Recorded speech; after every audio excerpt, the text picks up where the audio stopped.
be covering the Southern Division, which was sort of a forgotten division this past season. Kind of quiet, was really only a two-team race, but they're going to be looking to make some noise here in the coming season. We're going to start it off with Team Salad, division winner, 4th seed overall.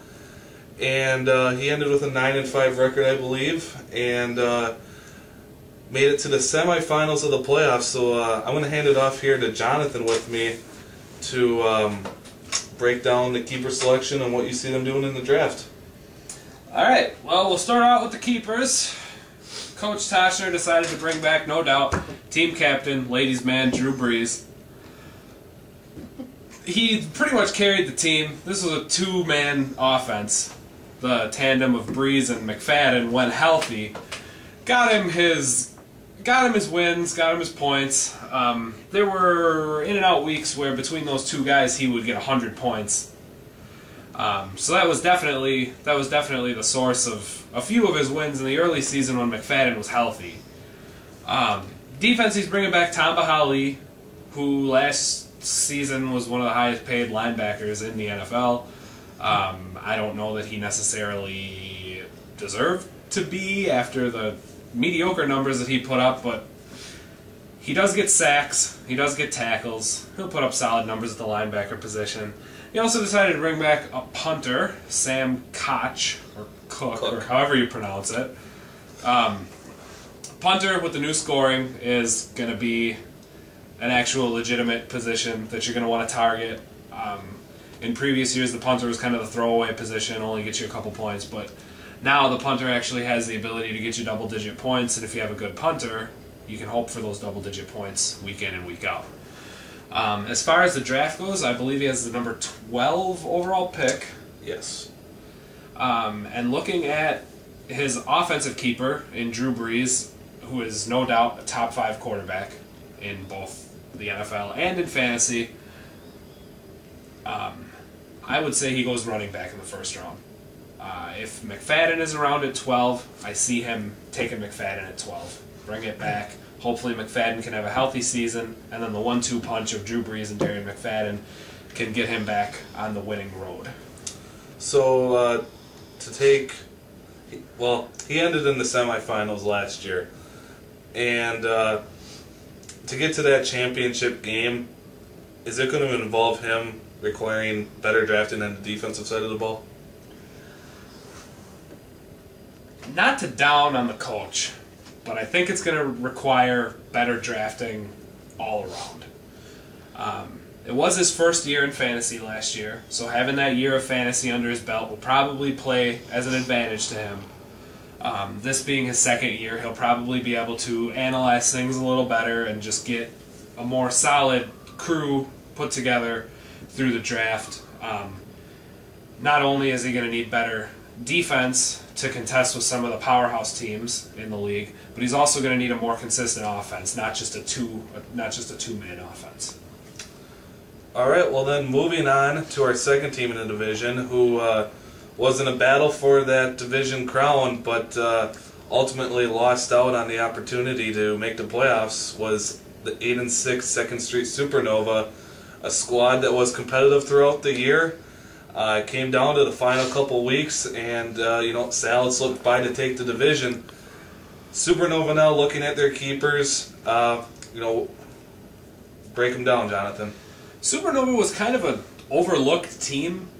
I don't think a lot of people looked at their roster and thought, oh, this is an impressive team. But that may have played as an advantage to him because he did put together a respectable season. He was over 500. He went 8-6. Had a shot at the playoffs, but Team Salad was able to just edge him out at the end there. On offense, he's decided to bring back Wes Welker, which is a solid choice for his offense. Wes Welker is figured to be a top 3 fantasy wide receiver this year, so he should get his points. Defense, bringing back Charles Woodson, veteran player, getting a little older, but maybe the shift to safety will play in his advantage, getting him a couple more tackles, maybe a couple more opportunities to play up in the box, get some sacks and maybe some interceptions. Also bringing back David Akers. If I'm not mistaken, Akers was the leading fantasy scorer in kicking 2 years ago when he was on the Eagles. Played for the 49ers last year. Maybe the 49ers bringing in some wide receivers and stuff, get a boost at offense, and Akers can return to form. And Supernova has the first overall pick. They got the entire draft pulled a pick from. What's the pick, Jonathan? I don't think there's any question about it here. It's going to be LaShawn McCoy. Just based on previous drafts that he has had, he likes to avoid players who are at risk of injury, and I think Matthew Stafford is a little bit of a too much of an injury risk for him to spend the first overall pick on. I think it's definitely going to be McCoy.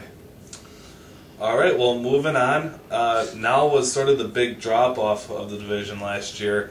Two teams we have left, Bleeding Green and Washington Mooses. Both really had struggling times during the regular season, and you got to hope one of these teams really bounces back to bring some juice back to this division. But we'll start with the Mooses here, Jonathan. What's your analysis on them?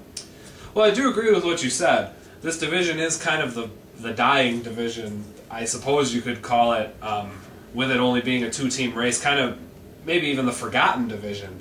A lot of these teams getting overlooked by some of the other teams. But the Washington Mooses in the first year, he is a veteran to the league. In the first year, he was a competitor. He was a scary team, a team that in a lot of weeks you didn't want to play because he was a threat to beat you. Yes, made the playoffs. Yes. This year had a big drop-off. In my opinion, didn't have as good of a draft.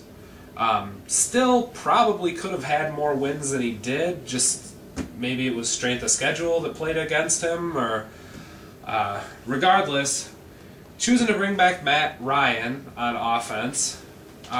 Ryan is slated to have a big year with the two weapons at receiver and Roddy White and Julio Jones. So it's a solid keeper pick to build your offense around. On defense, though, he's going to need a change because he's got Charlie Pepra selected. Charlie Pepra was actually, I think, the seventh overall safety in scoring last year. Third, actually. Third, wow, okay. But he was recently released. So you don't want a free agent player as your keeper to bring back to your team to captain your defense. So he's going to need to make a change there. And then special teams, he's bringing back Mike Nugent. The special teams unit was kind of lackluster. A kicker is probably just the solid choice at this point because his kicker probably got more points than his punter or his coach. And just based on the three, he's bringing back the most solidified position. Not to say he doesn't draft a different kicker to take Nugent's place. So that brings us to our last team of the keeper selections, and that is Bleeding Green Dream Team. A team that looked pretty promising early on. I think they went maybe 2-0. Showed some light early on, but that light quickly faded as they ended at, I believe, 4-10. So a lot of question marks there. What do they have to do to turn it around? Well, I do agree with you. They did look good early on. They had a solid draft. I mean, they got Peyton Hillis, who a lot of people were expecting to be a stud running back, and he just didn't perform. Also had Deshaun Jackson, had Michael Vick.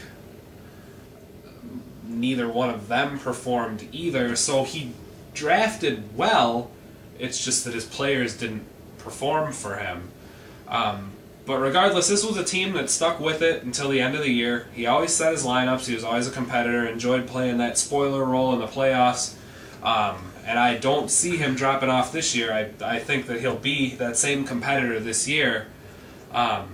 He's chosen to bring back Deshaun Jackson to captain his offense. Maybe after the down year, Jackson can have kind of a bounce back and be that true number one receiver that the Eagles intend for him to be. Also, with points for return yardage, he'll be a dual threat there. Defensively, bringing back another Eagles player in Jason Babin. Defensive end, not a whole lot of defensive ends being brought back, so I like that choice. Especially if you have a good defensive end on your team, you bring back a defensive end and You got a solid position there, in a position that you're not guaranteed to get good draft players in. And bringing back Matt Bryant as his kicker. Matt Bryant's more of an accuracy kicker. He'll get you the extra points, but he won't make those long field goals for you. Nonetheless, a solid kicker. Like, probably going back to the Mooses again, just looking at his special teams unit, he chose the best available player on the special teams. So, Bleeding Green is now in their second year of playing in our league. And I do think that that'll help them also. With first year fantasy players, you can't expect them to come in and contend for a championship right away. I mean, unless they devote a lot of time and energy to it. But I think that having that will help him. Sorry to interrupt. Go ahead. So now being in his second year, prediction time. Bold prediction. Does he make the playoffs? My bold prediction here, not only does Bleeding Green make the playoffs this year, Bleeding Green wins this division. You heard it here first. Bleeding Green Dream Team winning the Southern Division in 2012. Watch out, folks. And on that note, I think we're going to conclude the show. Thank you, Jonathan, for the analysis. And stay tuned for after the show as we have an exclusive interview with General Manager and Head Coach Ryan Burns of Burnsville Brawlers. He's going to sum up what happened last season and look ahead to the draft and what he has to do this season to get to that championship game once again. I am Chuck Ramsey, signing off.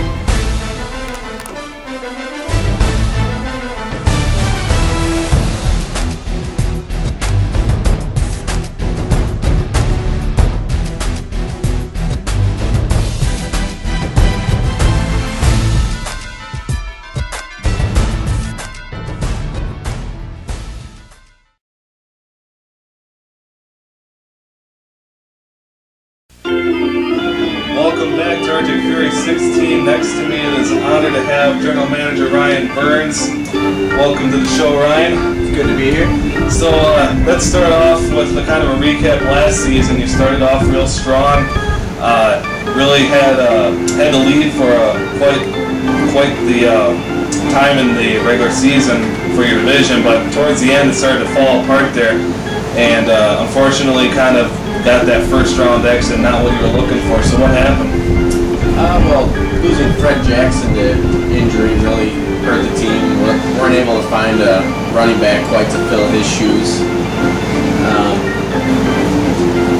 And then wide receivers just started getting inconsistent as the year progressed.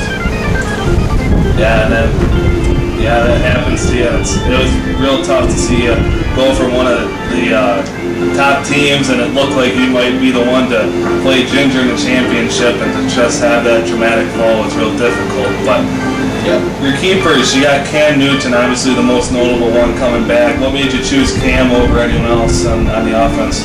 He was a real good leader, looking for him to carry that leadership into this season and hopefully take us into the playoffs, maybe even a championship.